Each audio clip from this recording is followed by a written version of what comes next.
My name is Adam Lemieux. I'm the product manager of tools and supplies at Johnny Selected Seeds, and I'm here today to talk to you about the Seedbed Roller. This is a 30-inch wide bed roller that is made from lobster trap wire, okay? And it has lobster trap mesh on there that's a 1-inch mesh. It has a 36-inch circumference and it's 30 inches wide. Okay, you can remove, if you can see this, there's a ganging rod. There's 3 independent rollers there that can all be rolling by themselves, especially at the end of the bed when you go to turn it, right?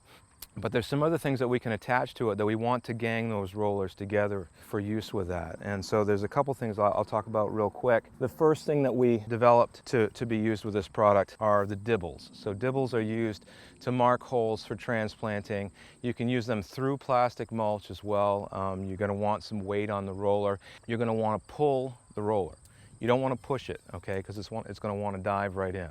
You want to pull it and you can have precise control that way. So these Dibbles, these snap into place, okay? And because it's a 3-foot circumference, because it's 30 inches wide and that mesh is just a 1-inch mesh, it's very easy to figure out where these are going to go for whatever your needs are. And they can be staggered, they can be in line, and there's 3 sizes, small, medium, and large, okay?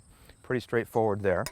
We have these row markers. They just would go around it, snap in place on any one of those inch marks on there, and you have nice parallel lines for your single row seeder. One of the most popular seeders we sell is the single row jang. You wouldn't necessarily configure your seed bed roller like this, but what we're showing here is that you can put a small, a medium, or a large dibble on here for transplanting, or you can put a row marker on there for a single row seeder. So that's the seed bed roller. Great way to prep your beds. Thanks.